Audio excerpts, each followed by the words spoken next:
여러분들이 거절을 할 때 절대로 하지 마셔야 될 행위는 절대로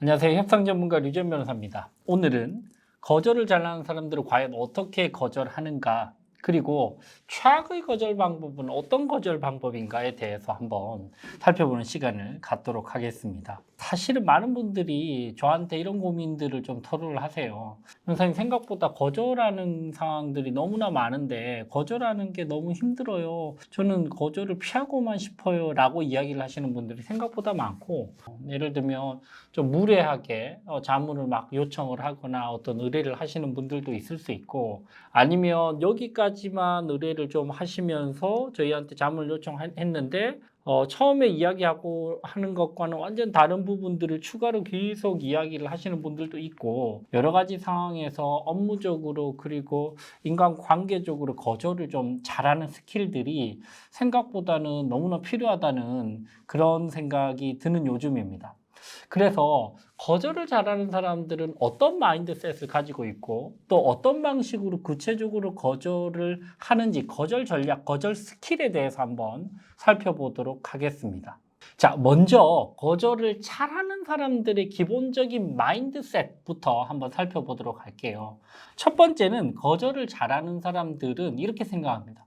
어차피 거절을 해야 되는 순간들이 필연적으로 내게 올 수밖에 없는데 내가 거절을 계속 피하면서 피해만 다니면서 거절을 어떻게 하지 고민만 하면서 그렇게 살기에는 사실은 이게 불가능하다는 것이죠. 그래서 어차피 우리가 예스만 하고 살 수는 없기 때문에 거절이라는 것이 필연적이다라는 생각부터 먼저 좀 우리가 인식을 가져야 될 것 같고요. 두 번째는 이게 이제 착한 사람 컴플렉스를 가진 분들이 대표적으로 거절을 힘들어하는데, 기본적으로 그분들의 심리 상태는 거절을 하면 관계가 깨져버린다, 거절을 하면 관계가 나빠진다라는 것을 전제하기 때문에 거절을 잘 못합니다. 그래서 이 전제를 기본적인 마인드셋으로 바꾸지 않으면 절대로 거절을 잘 할 수 없다는 것이죠. 그러면 전제를 어떻게 바꿔야 되느냐? 거절을 잘 하면 관계가 나빠지거나 깨지지 않을 수 있다라고 전제를 좀 마인드셋을 바꿔야 됩니다. 그래야 착한 사람 컴플렉스를 극복하면서 때에 따라서 어쩔 수 없을 때, 부득이할 때, 거절을 할 때도 거절을 잘 할 수 있다는 것이죠. 세 번째는 저는 이 부분이 사실 우리나라 교육에서는 커버가 되지 않은 부분이라고 생각하는데, 거절은 반복적으로 연습을 할 필요가 있다는 것이죠.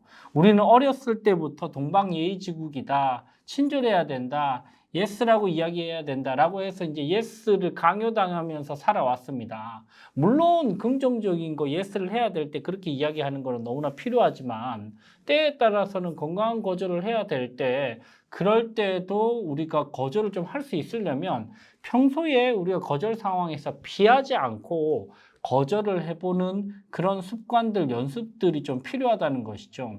그래서 저는 일상생활에서도 여러분들께 거절의 A/B 테스트를 좀 해봐야 된다고 생각을 합니다. 이런 상황에서는 내가 이 정도 수준으로 거절을 해보고, 또 이런 상황에서는 내가 조금 더 강도를 높여서 거절을 해보고, 그 최적점을 찾아 나가면서, 그래서 까다로운 순간에 거절을 할 때도 수위 조절을 잘 해가면서 상대방의 감정을 그렇게 나쁘게 하지 않으면서도 내 메시지를 명확하게 오해 없이 전달할 수 있는 그 수준으로 도달을 하려면 평소에도 우리가 거절의 A/B 테스트를 좀 해봐야 된다고 생각을 합니다. 그래서 거절을 건강하게 잘하는 사람들은 세 가지 마인드셋. 첫 번째는 어차피 모든 상황에서 예스만 이야기할 수는 없다. 두 번째, 거절을 해도 관계가 그렇게 나빠지지 않을 수 있다. 세 번째, 거절을 평소에 연습을 좀 해볼 필요가 있다 까지 한번 정리를 해봤습니다. 자, 그렇다면 본격적으로, 그럼 과연 우리가 일상에서 거절을 당하는 순간에 어떤 순간에 가장 짜증나는 거절, 이런 방식의 거절은 정말로 싫다라고 생각되는 순간들이 어떤 순간인지를 한번 분석을 좀 해보겠습니다. 첫 번째는 아주 무성의하고 기계적인 그런 거절. 마치 상대방이 단 1초도 제대로 진심으로 고민해보지 않고 곧바로 기계적으로 거절하는 것 같은 그런 느낌, 마치 무 자르듯이 잘린 것 같은 그런 느낌이면 거절이 상처로 다가오는 경우들이 있죠. 공포로 다가오는 경우들이 있단 말이죠. 그런 기계적이고 아주 차가운 거절, 좀 마음이 아파하는 것 같고요.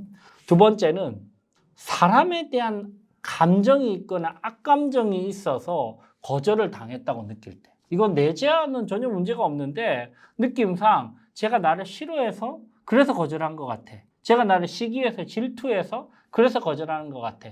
라고 생각하게 될 때 이게 굉장히 불공정하다고 느끼고 기분이 아주 나쁘죠.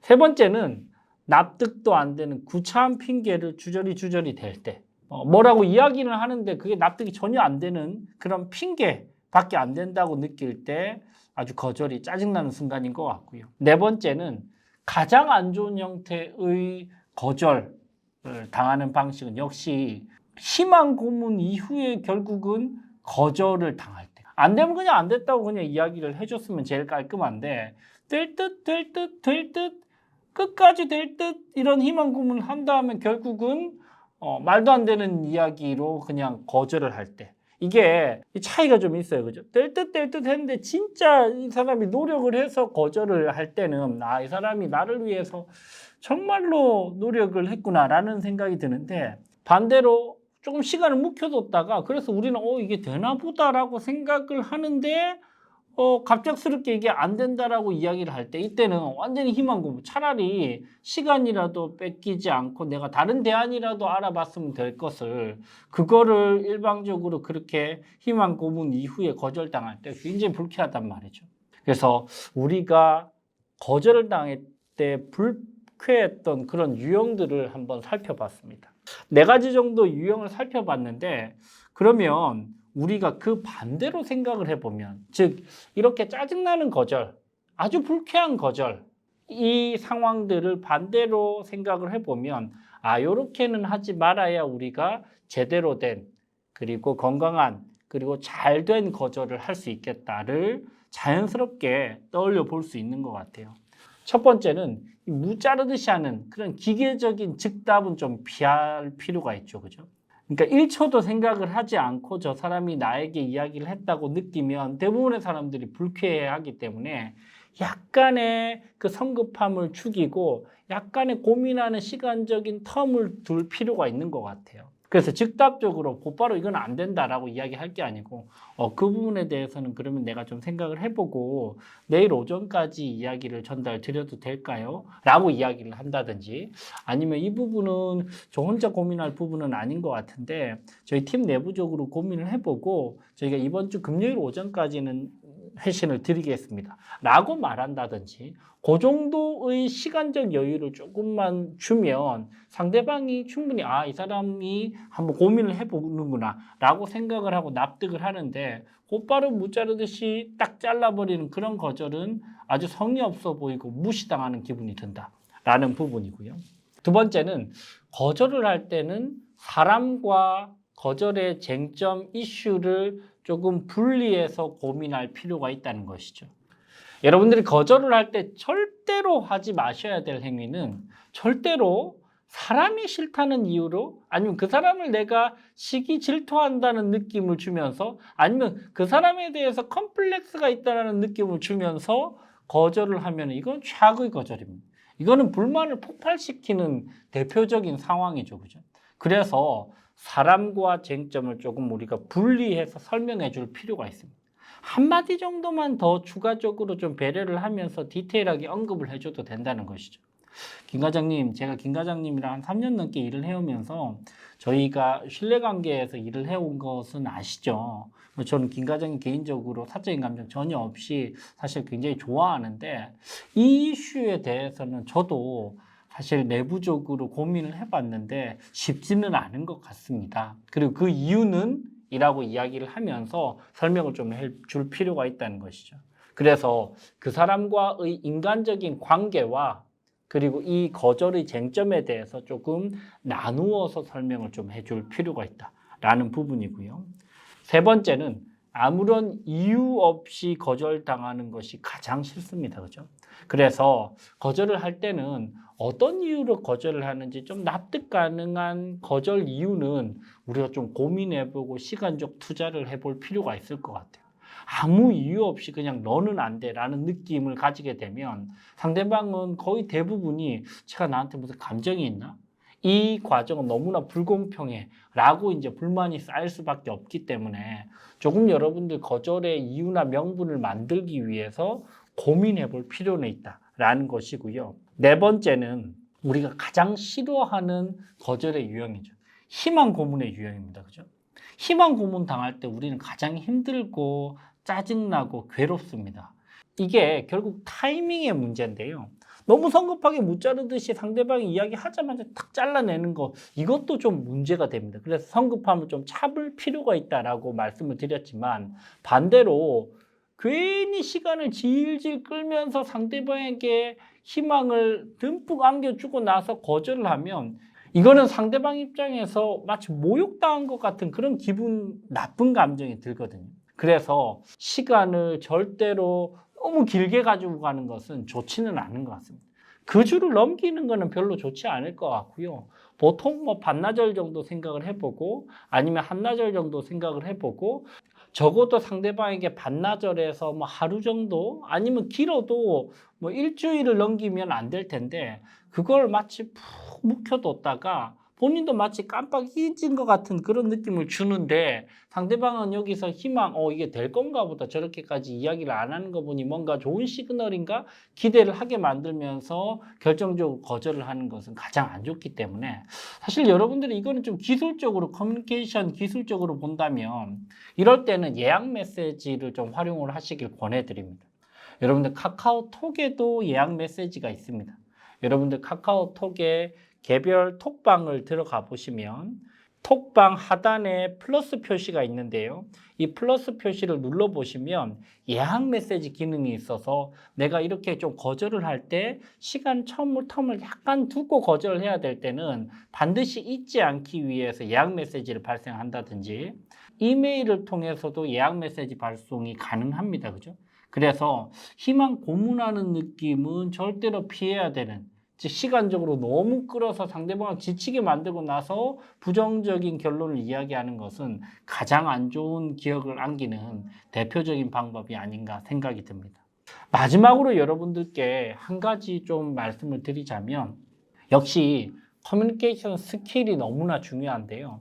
특히나 거절을 할 때 카톡으로 거절할 건지 문자로 거절할 건지 전화 통화로 거절할 건지 이메일을 쓸 건지 직접 만날 것인지에 대해서 한번 잘 전략적으로 고민해 볼 필요가 있고 각각의 경우에 있어서 느낌이 그리고 커뮤니케이션의 어떤 가벼움과 무거움 그리고 신뢰도가 전혀 다릅니다. 그죠?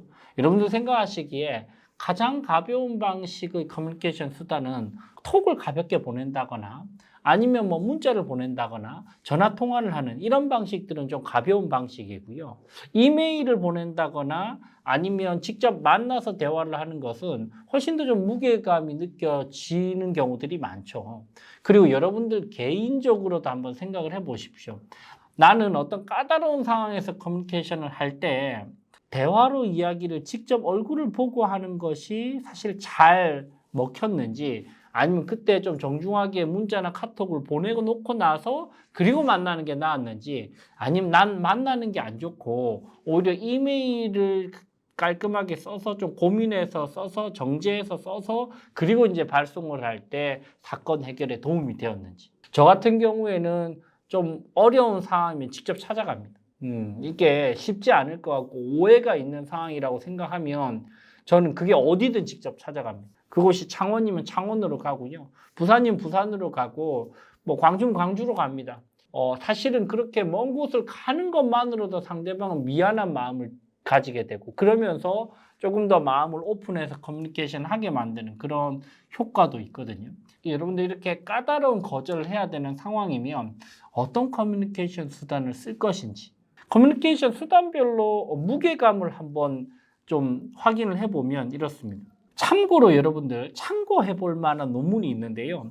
커넬 대학교에서 커뮤니케이션 수단별로 신뢰도를 한번 비교를 해봤더니 직접 대화, 이메일, 전화 통화, 문자 중에 4가지 중에 거짓말이 제일 많은 커뮤니케이션 수단 그리고 거짓말이 가장 적은 커뮤니케이션 수단은 어떤 걸지를 한번 생각을 해보시죠.